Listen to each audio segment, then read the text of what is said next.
American woman, stay away from me. American woman, mama let me be. That's a famous song that was redone by this guy. There's a remake called American Woman, obviously. What is this guy? Damn, I can't even think of his name. He was married to this girl from the Cosby Show. But anyway, he did the remake of the. It's right on the tip of my tongue. But anyway, I open it up with a little musical interlude with my sorry singing. But anyway, gotta have fun with this. Anyway, this was put up 6 months ago. Florida woman twerks out of McDonald's after allegedly assaulting employee. Because I guess they were too slow with her order, so she just loses it. And then later in the scene, her sister tries to stop her. She went over the counter, knocked shit over, I think smacked the shit out of somebody. And this is what you got to contend with. So you brothers got to be careful with, especially the Jake woman. You got to stay away from those the 3 tribes women. You got a better chance with the Northern Kingdom women, or even Israelites that look like Edomites, Sicilians, or Latin tribe women, or Irish women that you see the spirit that did Jake.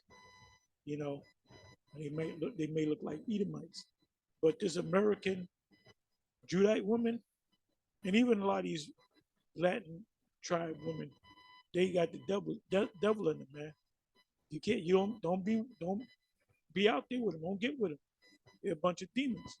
So she causes havoc at this Mickey D's, but then when she leaves, and see, now when you go into the scriptures, when did men have daughters? When did men give away their daughters to other men? They made arrangements, right? Normally around 11, 12 years old. Now, a lot of these emotional Israelites that are half Christians are going to get mad at that. But back then, you gave away, you raised your daughters up, and you had a talk with another man that you most likely did business with, an Israelite man, of course. And you would the man might look at the young girl, 11, 12 years old. She's starting to develop, and he might say, I'm gonna take your daughter. Now he can take the daughter and pop the daughter and have children with the daughter, or he can give that daughter, that child, that young woman to his son. That's in the law. That's in Leviticus. I believe that's Leviticus 21. I was going to say Exodus, Leviticus 21. And the woman had no choice in the matter. If she didn't want you, she didn't like you. Let's say the father wanted her, but she liked the son because he was younger, but the father ain't with that. I'm talking about the father that buys the daughter from another Hebrew man. That she had no choice in the matter. So, you basically raise up, young girls in America are raised up pretty much without a father. So they all fucked up anyway. There's no balance in the household. And a mother's a hoe, so she gonna follow after her mother. Her mother then played the field, and that's why the father left, because she still was playing the field or whatever. He got tired of the bullshit. The bitch probably didn't want to cook. So what did she raise up under? A mother that's all fucked up.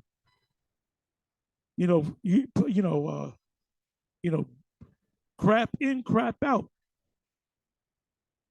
So I can tell she doesn't have a father.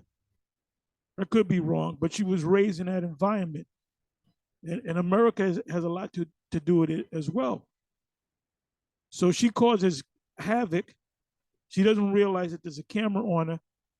And then she's throwing shit around. Her sister tries to look. She walks over the This is how you. This is her sister trying to stop her. She beating up on her sister, and then when she leaves, she's fighting. Now when she leaves, she starts twerking. She twerks. Now, so like I said, when you go back to the ancient world, to the law, statutes, and commandments, you're supposed to give your daughter away to a man of understanding. That's in the Apocrypha at an early age, before she's somebody else gets to her. Now, there's another law which is in Deuteronomy. Matter of fact, I'm almost positive it's in Deuteronomy 21. Let me try this.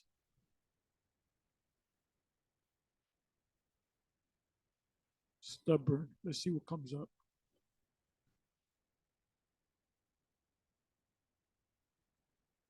Okay, boom. Deuteronomy 21, verse 18 to 20. It says, if a man have a stubborn and rebellious son, which will, this is when he's around 11, 12 years old. 12 years old, the father make an arrangement for him to work under his father or work for another Israelite, or he can be sold to another Israelite man for 7 years. And then he can go out and he gets substance. That's where you get the severance pay from. Back in the ancient world, you work for somebody for 7 years. They gave you enough substance for you to set up your own thing so that you can have somebody work for you. So you got a handful of sons, they're going to become very well off very quickly. Hey, Jacob became rich from 14 years with his uncle Laban. He got two of his daughters and two of that. He got 4 women out the deal. Now, so right here, it says if you have a stubborn son, at the age of around 12, 11, 12, 12 is a limit. He's supposed to either be working for you, doing what you say to do, learn your whatever you are, whatever your trade is. He's supposed to learn that trade and take over your business. The small hats do that. A lot of these small hat businesses, they'll say Epstein and Sons, because what they do is they take the tradition of the law, and if you got a small hat that's a watchmaker, guess what? His son's going to be a watchmaker, and he's showing him all the skills for years. And then when his father retires, his son takes it over. His father dies, he takes over the business. He has a son. He teaches his son how to fix clocks and watches. Very simple. And that doesn't happen with Jake in America because, number one, they don't have no father. So where are they going to learn the skills from? So you have a lot of these Jake young boys that become gang bangers, thieves, drug dealers, stick-up kids. Why? Because they don't have no skills, because they never went to school, because they didn't listen to their mother. See, this is a vicious circle. So the reason why crime is up so much in this country, because they're not teaching you the scriptures. And the father's not with the woman at home raising the son. How often do you see a so-called black family with the father and the mother still together? That's a small number. That's a small number. So like I said, the boy becomes 11, 12 years old. He doesn't want to go to school. He's playing hooky. I mean, I was like that too. I did what the hell I wanted to do, but I straightened up. I didn't go the way of a gangbanger or I wouldn't know why I did little stupid shit, but I'm not like these little demons today. They're straight up gremlins, man. And then when they get killed, and it's questionable, you got Jake marching for this guy. And then what do? They bring out pictures of him when he graduated from the 2nd grade with a smile, little Dexter, with the dimples. Remember little Dexter with the dimples? Well, that's not Dexter no more. That's some full-grown demon. And when these Edomite cops go out there, they go out in a war mode because they look at you as demons. And you are demons. You are demons. Because before you come into the truth, you got demons on you. You have a demon on you. Everybody, before you came to the truth, you had a demon on you. So the scriptures say this: you nip it in the bud by applying this law. If a man have a stubborn and rebellious son, which will not obey the voice of his father and the voice of his mother, and that when they have chastised and they beat him, will not hearken unto them, he's still going to be that hard-headed kid.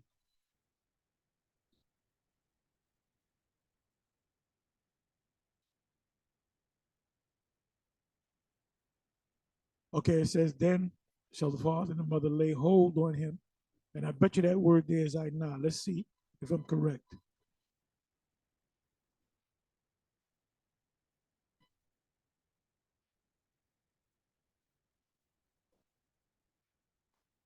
Okay, it's not I nah, but it's lapash, which is even a better word. It means to take by force. To thapash, to catch, handle, lay hold, take hold, seize, arrest, seize, take by force.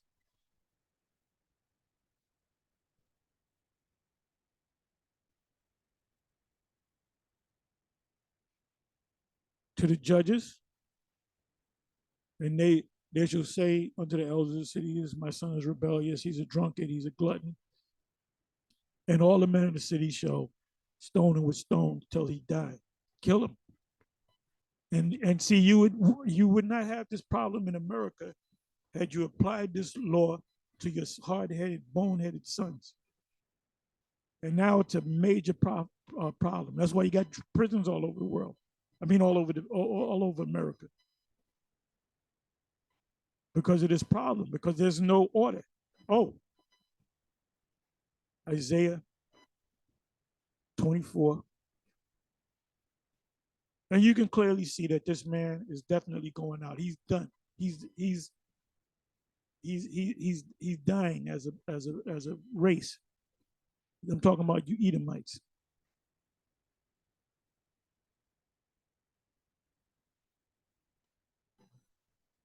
Isaiah 24, verse 4, the earth mourneth and fadeth away. And that's what's happening right now. Esau is the end of the world, and Jacob is the beginning of it that follows. The world languisheth and fadeth away. The haughty people of the earth is languished. What is a haughty people? Let's look that word up.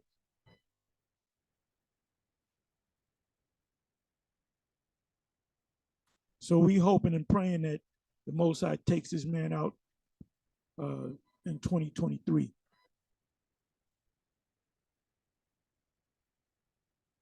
Elevated, proud, that's Esau. High praise, proudly, and of the nobles. You can see that this man's going down.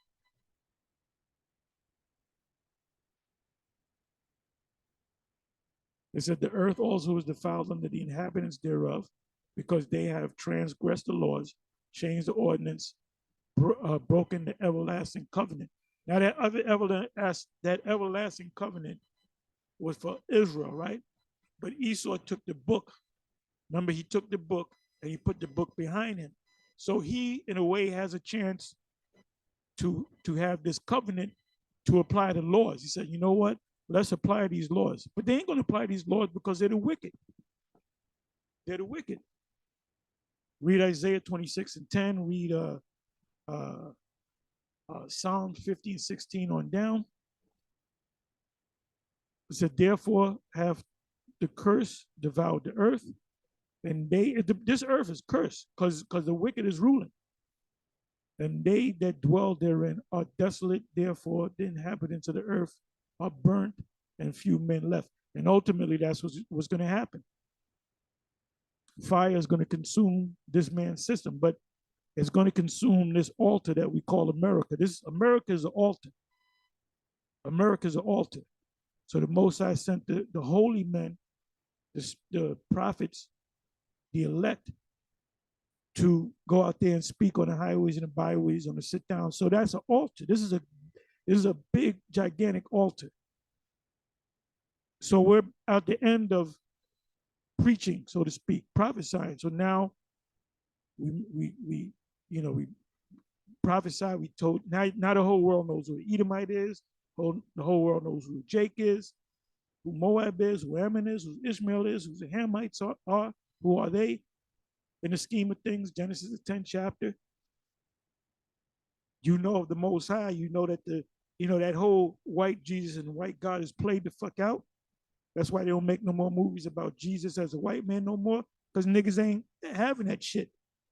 The average Jake knows that the Lord is a so-called black man. Even Edomites are saying it. But anyway, because you fucked up, the Most High taking you out, which, by the way, he set it up anyway. Ultimate prophecy, Esau is the end of the world, and you're going down. You're in your downward motion, and we're in an upward motion. Esau is the end of the world, and Jacob is the beginning of it that followed. And vocab alone, you can't save Esau, because you're going to go down with Esau, because you'll need him.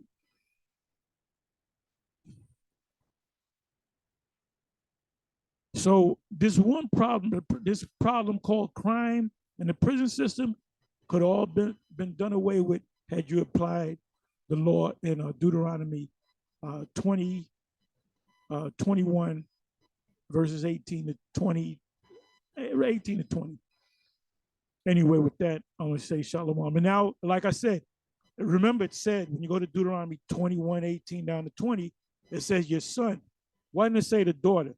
Because the daughter was already with another man when she was about 11, 12 years old. These women, your women, are completely out of control. They're completely out of control.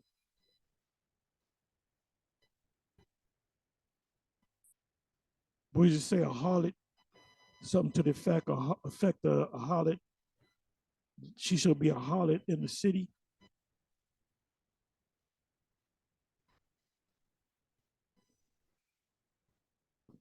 I believe that's in Amos.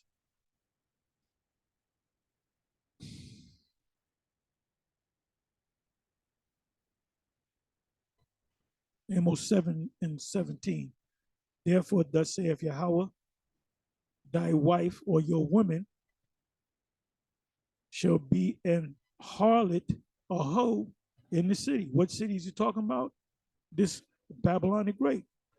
And thy sons and thy daughters shall fall by the sword. You get shot up by the police, and you shoot up each other. And thy land shall be divided by line.